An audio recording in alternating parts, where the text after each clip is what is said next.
This is the craziest story that has ever happened to me in my Austin EV-only career. So a fellow Tesla owner reached out to me online about buying his non-operational Chevy Volt. I'm thinking, if nothing else, I could cannibalize this Chevy Volt for parts, sell the parts online, and make some money. So I'm already intrigued. So the story goes that he gave the car to his 90-year-old grandmother, and the car broke down, leaving her stranded on the side of the freeway. So at this point, this guy is livid. He's ready to be done with this car and just get rid of it. They have the car towed to their nearest Chevy dealership. The Chevy dealer pulls the trouble code P0AFA and P0562. Now the P0562, that's easy. That's a 12-volt battery problem. However, the P0AFA, that's a high voltage traction battery problem. That's going to cost a lot of money. So the dealer's recommendation is to replace not only the 12-volt battery, but also the 300-volt battery pack. Now the customer, for some reason, elects to go ahead and replace the 12-volt battery and not go forward with the expensive high-voltage battery replacement. So at the end of the day, he's still left with a non-working car. After the dealer replaces the 12-volt battery, he clears out all the trouble codes and manages to get the car to charge up to 30%, but apparently no more than 30%. At this point, the customer contacts me and sees if I would be interested in buying the car. Apparently, the dealer had offered him a measly $1,000 for this used non-working car. So I'm thinking, I've only got to offer him just enough more to make it worth his while to get the car down to me. To make things more interesting, the customer was leaving for a long vacation in just 2 days, and he wanted to get this thing off his hands and resolved by the next day so that he could go on his vacation unburdened by this car. So I get the guy to agree to tow the car at his expense to my shop where we do the deal. So the guy shows up, I give him his money, and we go our separate ways. The first thing to note is that the car does move, it drives. So I move it over to a stall where I can charge it up. And to my surprise, it charges. So I leave it overnight to charge up to 100%. The next day, I hook up my OBD2 reader to read any trouble codes that the car might have. Using the application My Green Leaf, I'm able to look at a histogram of the battery to see the battery's health. As we can see from the histogram, the number 8 cell is not doing too good, but the car still drives. So cautiously, I drive the Volt around, first around the block, then around the neighborhood, and then around town. And all seems well, so I start to believe that the real problem is the 12-volt battery, and that I have a totally working Chevy Volt for a fraction of the cost. The real test is to see if the Volt can run on gas, the same as it runs on electric power. That is to say that it can transition seamlessly from electric to gas. So with approximately 30 miles of range on the charge, I drive 15 miles out from my shop, I turn around, and I head back. This way, if I break down, I figure I'll at least be close to my shop. Well, the car transitioned from electric power to gas power seamlessly. And in fact, at this point, I'm really convinced that I have a perfectly running Chevy Volt. Over the next 3 weeks, I put a couple hundred miles on it, some electric miles, some gas miles, all the while transitioning seamlessly from electric to gas each time. At this point, I am so convinced that I have a perfectly running Chevy Volt that I decide to use this to drive down to Houston, Texas for a business trip. Well, you guessed it, exactly 30 miles from my shop, the Volt breaks down while transitioning from electric power to gas power. As it turns out, 30 miles from my shop is Rush Chevrolet in Elgin. I literally broke down across the street from the highway from a Chevy dealership. And I thought, well, of all the bad things to happen today, what great luck that I should break down right in front of a Chevy dealership. So I scurry across the freeway, avoiding oncoming traffic, and approach the service advisor at the dealership and explain my situation. And the service advisor quickly notifies me that they do not work on Chevy Volts at that location. They don't have any techs trained on the Volt there. So after what was a very sad trip back on the end of a AAA tow truck hook, we finally arrive back at my shop. So at this point, I hook my card up to the code reader, and we see that we have the codes P0AFA and P1E00, as well as this U183E. What the heck is that?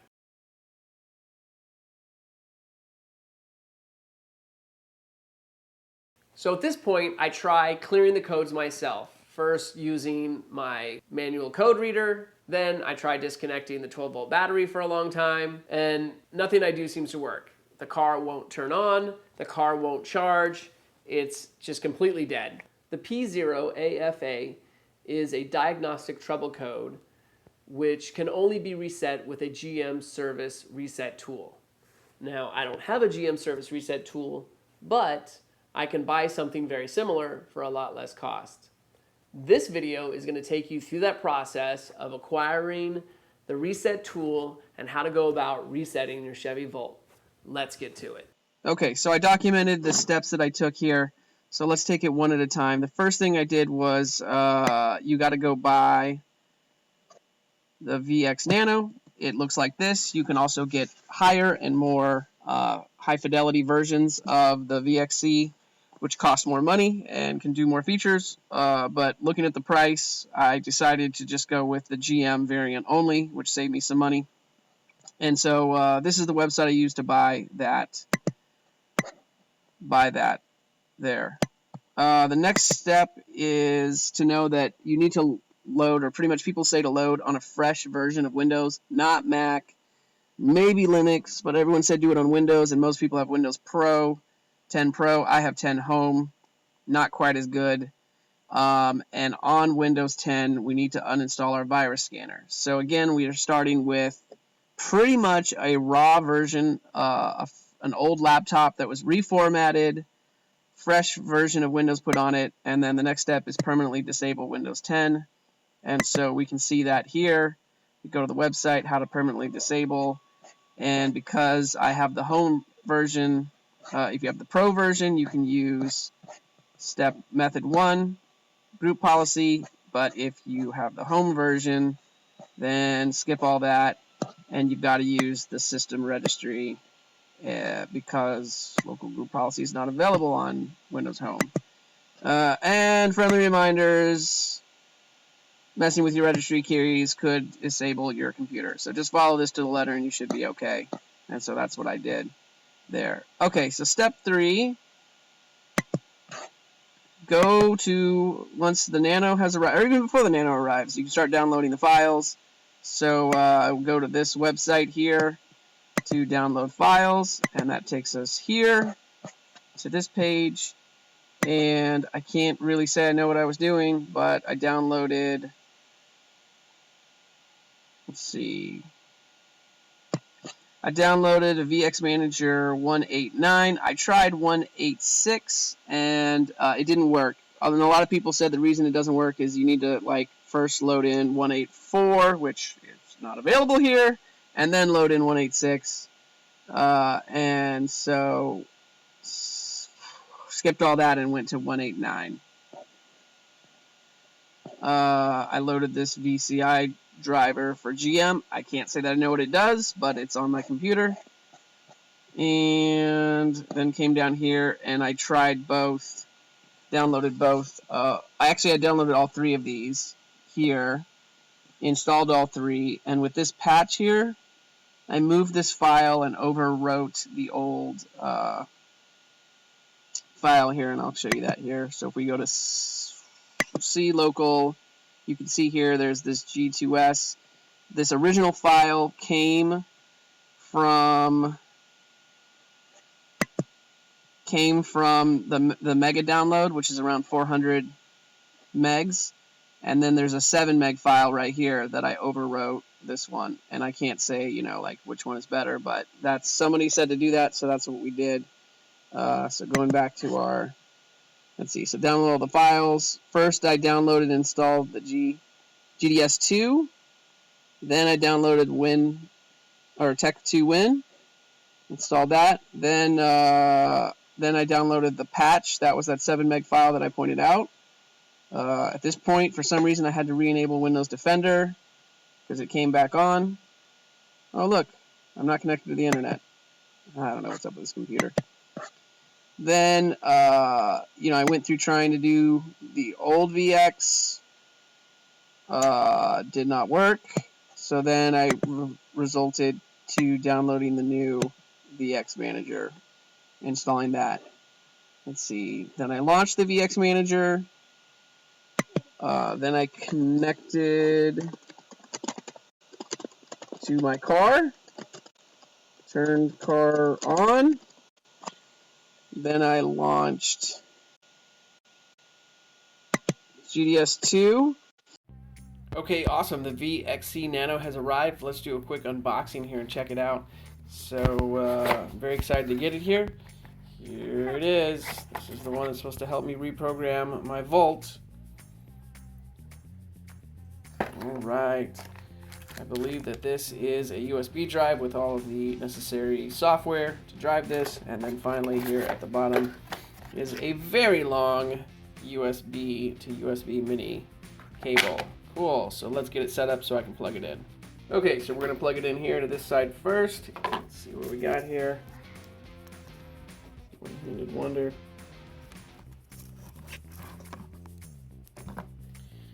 And then grabbing the other side, plug it into our laptop, and here we go. As we plug it in here, we got all kinds of lights illuminating, so this is a good start. Okay, so looking here, let's see if we can try to do like a reconnect, and if that'll do anything for me.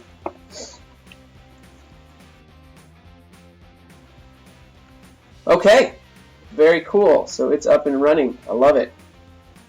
Let's take a pause there for a minute.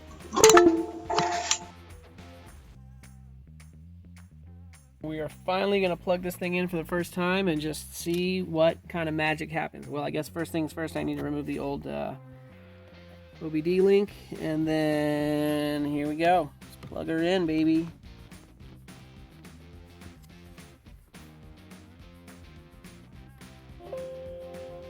Okay, so she's plugged in there. And if you come over here, is this where the magic happens?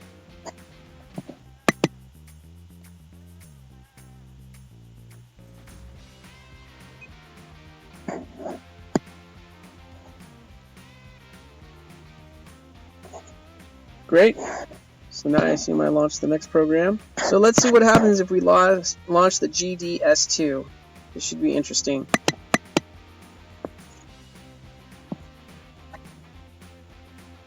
Oh, that's right. They told me I would have to disable Windows Defender. Oh, and I already did this. One eternity later. Okay, after what I think I did was disable the Windows Defender on here so that I can launch this program. So let's see what happens when I try to launch it. Oh man, still?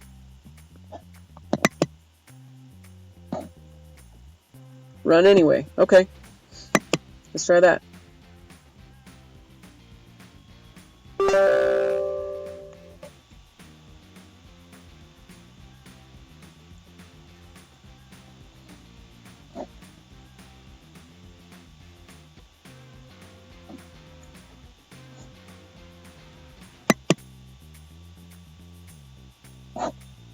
Allow.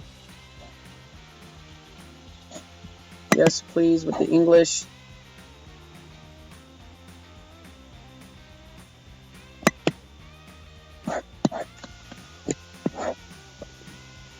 Alright, cool. So it looks like we are started here. Okay, I'm just going to kind of play around with this. I really have no idea what I'm doing, but I'm just going to start clicking around and see what happens.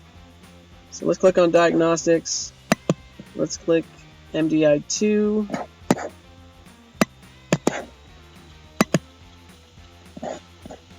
Uh-oh.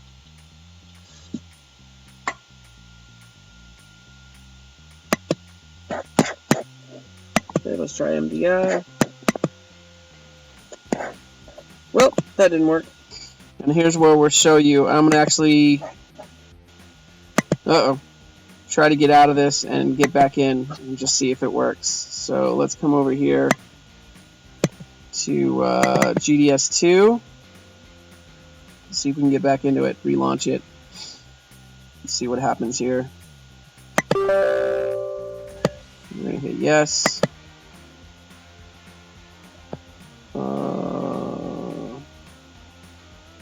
Where are you at? Huh. Seems the GM MDI manager is trying to launch but failed to launch. I gotta be honest, I don't recall ever double clicking this icon or launching this program, but whatever it is, whatever it's doing, it's preventing the GDS2 from launching. So let's close it. Oh.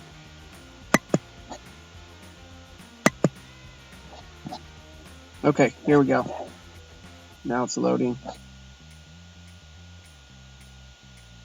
And it takes a super long time to load. So it says here, lease for days. So I clicked on diagnostic, and then I got a list of 2 possible devices. It says no device selected.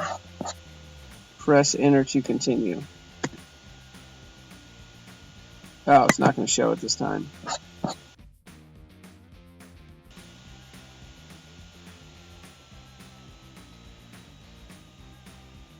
Okay, and so we're in, and it's showing my volt here, and so now somehow I have to get the VIN like in there. So that'll be next. Okay, I don't know how to get the VIN in here, but I guess is it even needed? Let's just roll through. And this guy doesn't have a VIN. Control. Let me see if we can get that far. Module. Hybrid 2. Control. Clear.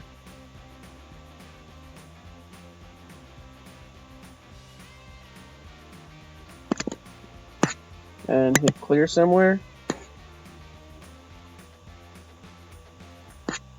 There it is, DTC. There's my 2 codes that I want to clear. Passed and failed.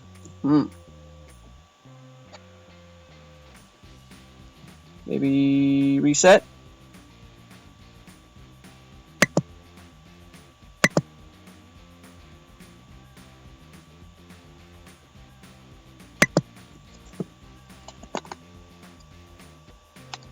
Uh-oh. Device control not available. Uh-oh.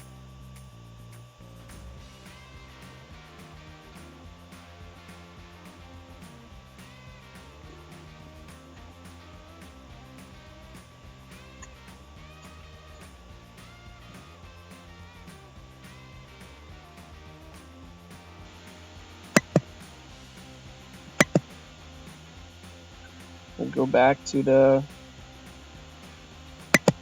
DTCs.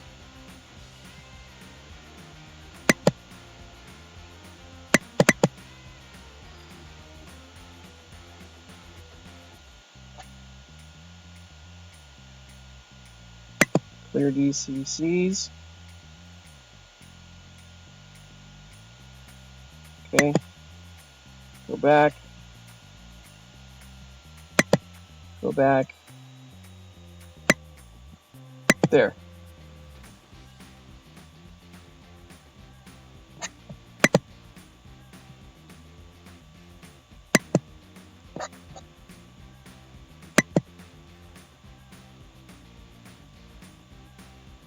Oh no!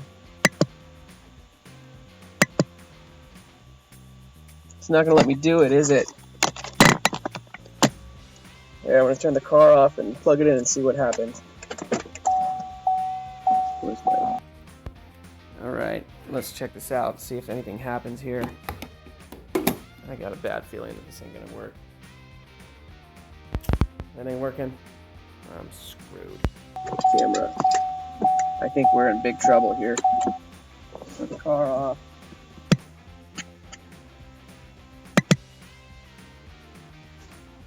Okay, so we're launching the VX Manager here.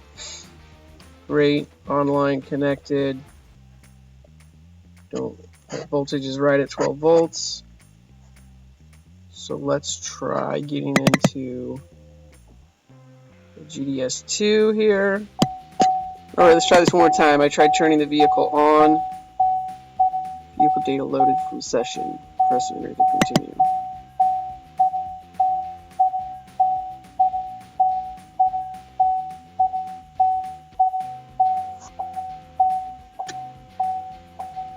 Okay, I'm still not digging that there is a red X there. going on? There we go.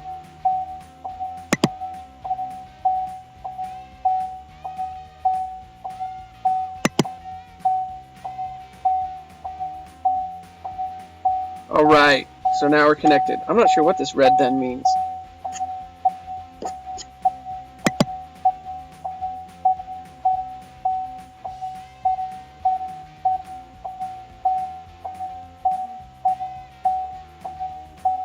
My goodness.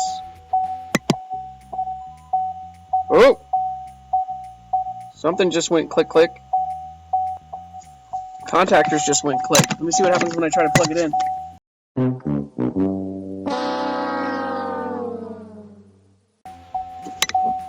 Oh, you son of a biscuit.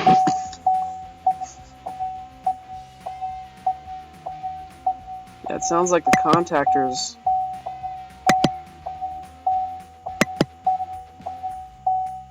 Something's connected. Something's going whining.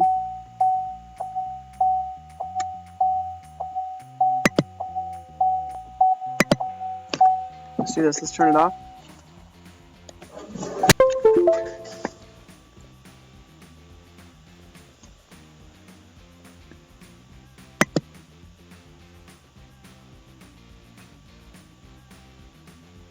Okay, great.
Oh, okay, cool, we're recording. So, incorrect power mode, check ignition. So let's try that. Let's try turning on the ignition.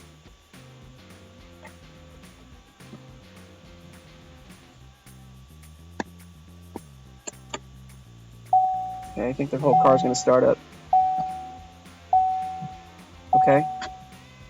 Somehow we're not... Yeah. Okay. Go to DCT. Hit reset.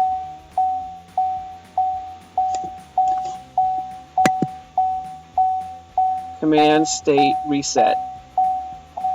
Okay, cool. Okay, they all say command state reset, so I guess that's it. So let's just take a break for now. Okay, we're ready to charge. This one's for all the marbles. Here we go. Third time's the charm, right?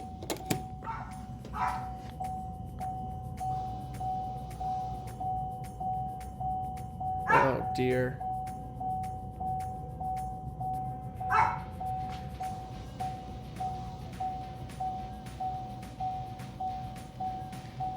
What happens if I turn it off? Okay, charging cord connected. Turn it off.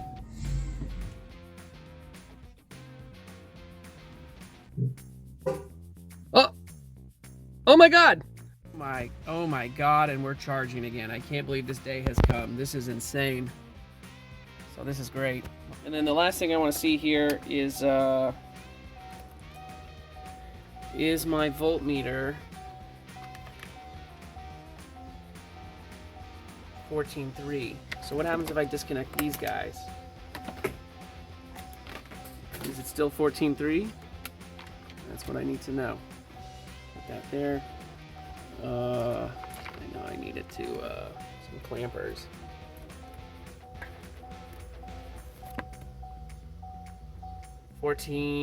Yes. So that means that while it's charging, it's also charging the battery. I love it.